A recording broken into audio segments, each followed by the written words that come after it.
So, how do you deal with your feelings and emotions, especially the negative ones like fear and anger and sadness? Go ahead and rate yourself on a scale of 1 to 10. How do you think you do?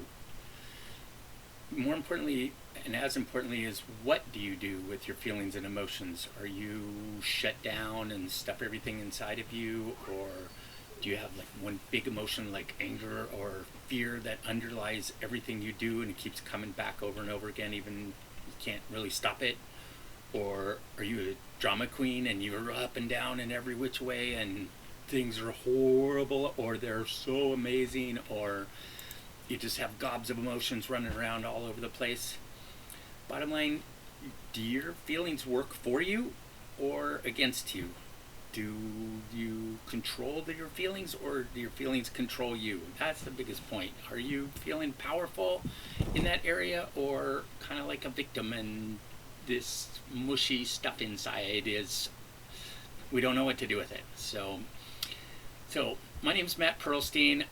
We've been teaching emotional intelligence for over 30 years now, and we've gotten some excellent results, and I'm going to share some of them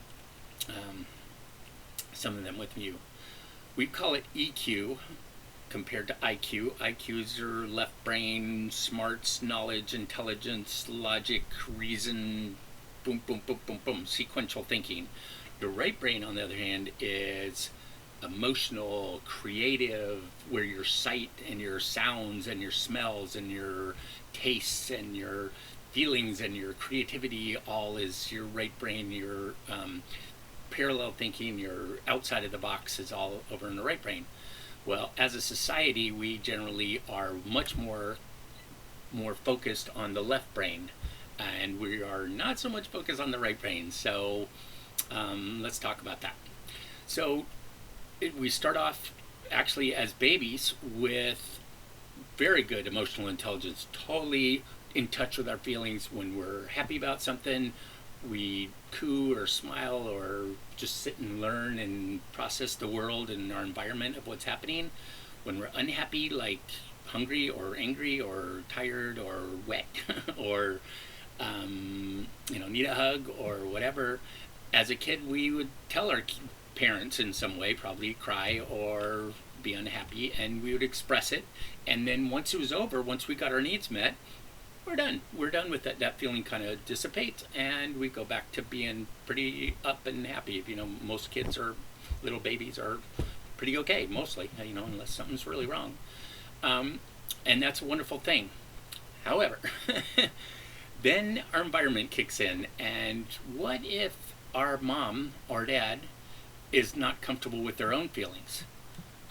What if we are ignored or abandoned or hurt or told to shut up and I'll give you something to cry about kind of stuff that from our parents? What kind of coping mechanism did you grow up with that we create to survive, to get through, and to make it through childhood? It's not an easy place.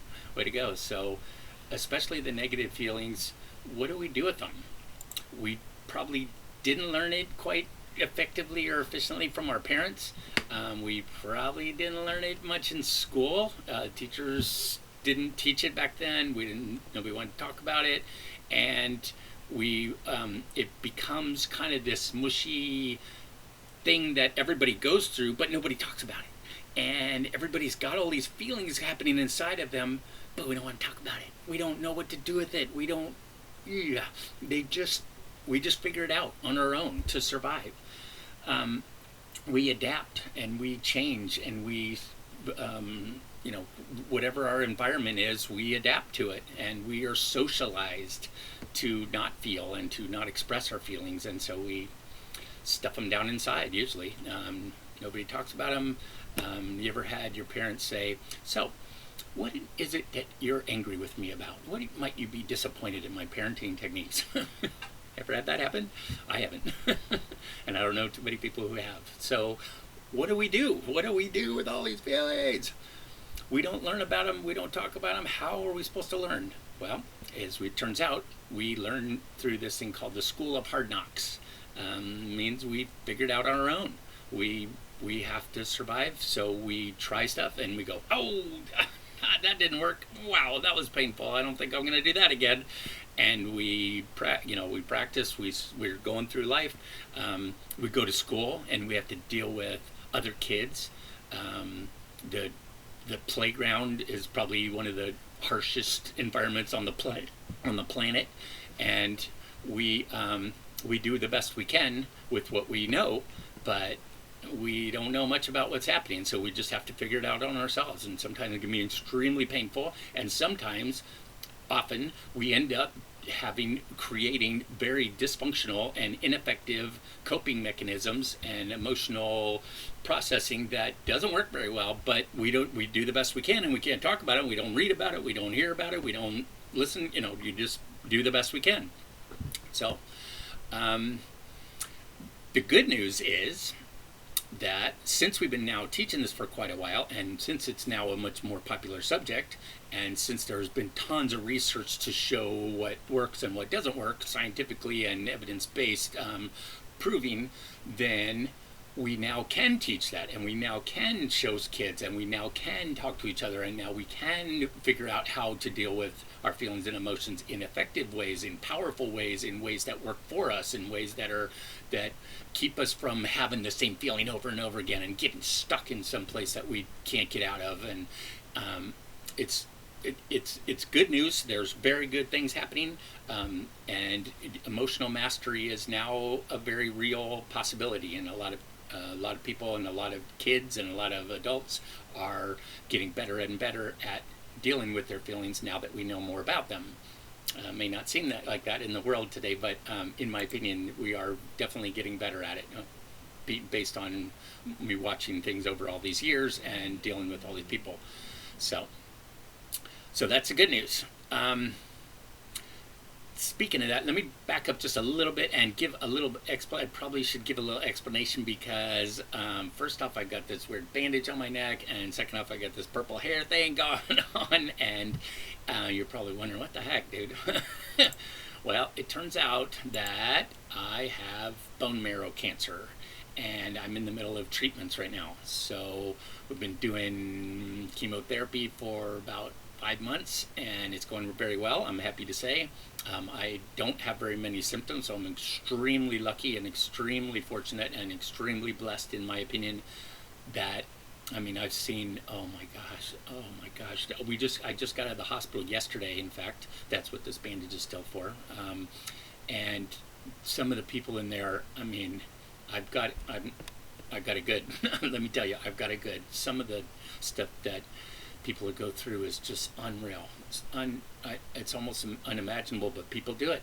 And just keep trucking on.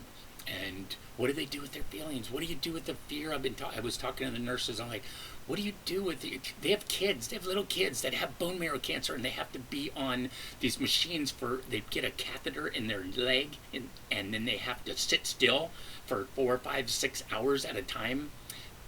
And the kid, they said they're just traumatized. They are totally traumatized, and we don't know what to do with them. We're just trying to get them to, to behave, so just like our parents did, and not express all their feelings. And we do the best we can. We have to, anyway. It's a very painful environment for me personally.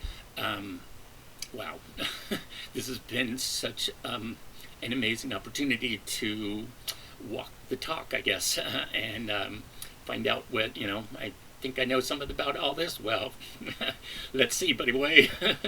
Let's see how this goes, because, wow, the fear, I don't do a lot of anger. I don't go there and blame and stuff, but I do have so much fear. I'm fearing for my life, very literally, and so what do I do with that? What do I get to do with that on a daily basis?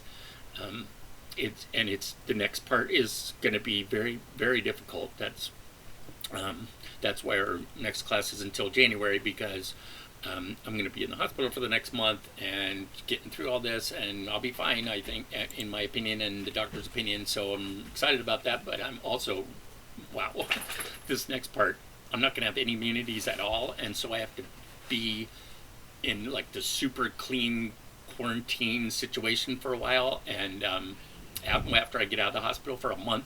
I can't go anywhere. I can't see hardly anybody. I've got to be super clean, and as you can see behind me, I'm not one of the cleanest people on the planet. Far from it. We have dogs, and we live on a dirt road, and I'm scared. I'm really scared, and I've heard some stories about people that haven't made it through that part. They'd making it through. The cancer didn't kill them. The treatment did, because it took all the immunities out, and now anyway. So I'm going to be okay, in my opinion. Part of emotional intelligence is to be actively and consciously positive. It's one of my specialties. I'm happy to report. Sometimes I'm ridiculously positive, but you need to know that we can choose. The reality is that we get to choose. We get to be happy. We get to be miserable. It's kind of up to us. I mean, I could be very upset about having this. One of the nurses kept saying, life just isn't fair. Life just isn't fair. It's not right that you are here. It's not right that little kids get cancer. And I'm like, yeah, it's not.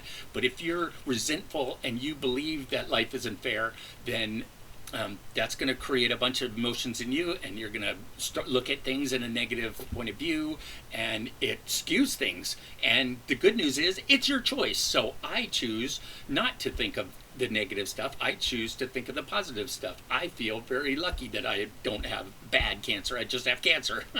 I feel like I'm very lucky that I'm not in pain. You can imagine, some people are in pain all the time. What do you do with your pain? There's another one. What do you do with your feelings, when your emotional feelings, when you are physically in pain or uncomfortable or totally tired or whatever whatever?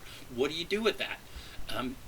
Our emotions and our feelings affect us every single second of every single day for the rest of our lives. To me, that is a pretty darn relevant subject.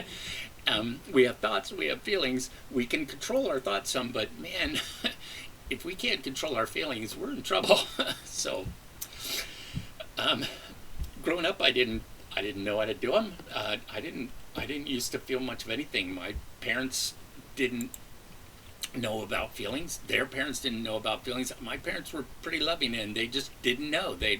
It wasn't malicious. They were nice to us. They were wonderful people, and they didn't.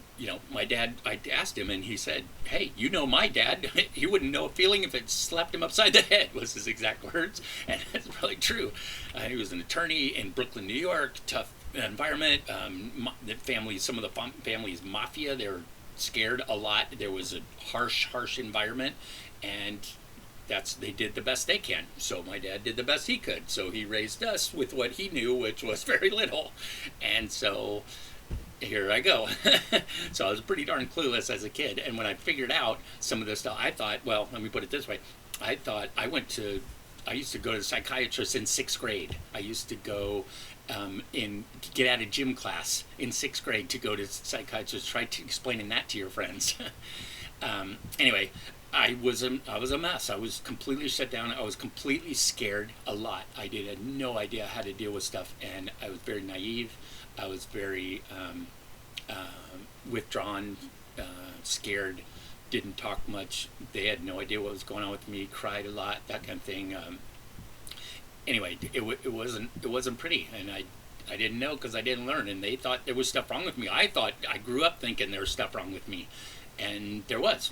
I didn't know a clue. I didn't have a clue about how to deal with my feelings and emotions. I didn't. It wasn't about these big disabilities that I was, well, maybe some, but anyway, it's mostly, in my opinion, mostly had to do with lack of education. It was mostly to do with being naive and never having been taught this stuff. So once I learned how to deal with my feelings and emotions by taking a workshop similar to what we're going to be talking about 30 years ago, in 86, so that's 29 years ago, when I realized that was it, I was really scared, or I was really angry, and I was really sad about having to move. My dad was in the Air Force, and we had to move a lot, and I got ripped away from my friends over and over and over again, and either they were leaving or I was leaving, over and over, and it was very painful, and I got heart ripped out over and over again.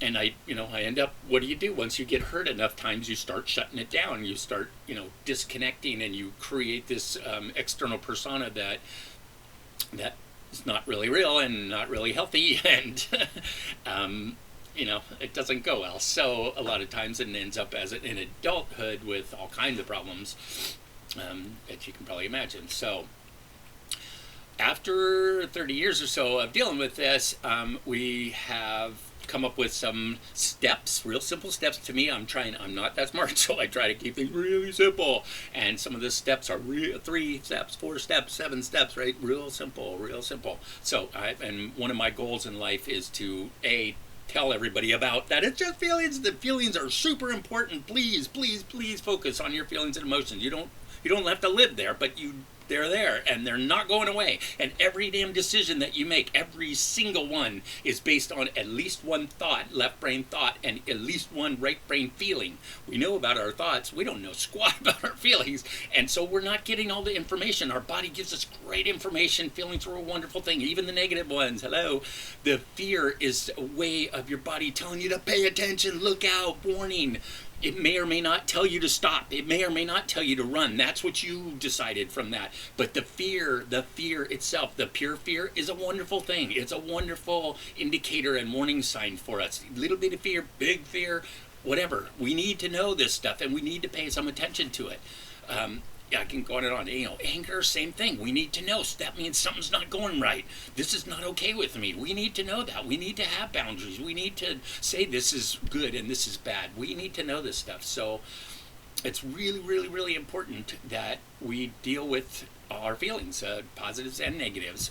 And so that is one of my goals in life, is to share this with you guys, and also to be able to sum it up in real simple ways, which I'll go over through the 3 biggest ways of handling your feelings and emotions in a minute. But I think you're getting the idea of that. It matters. Feelings matter. Emotions are a critical part of our life, and if you get nothing else from all of this, please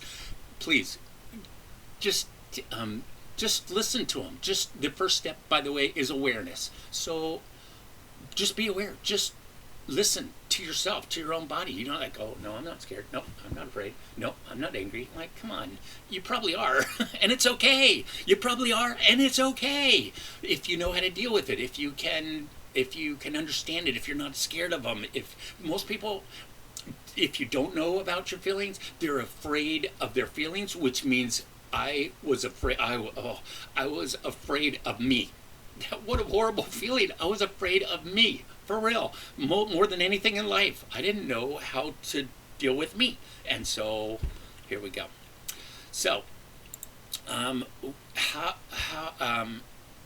do you do this? Okay, so I'm going to stop for a minute.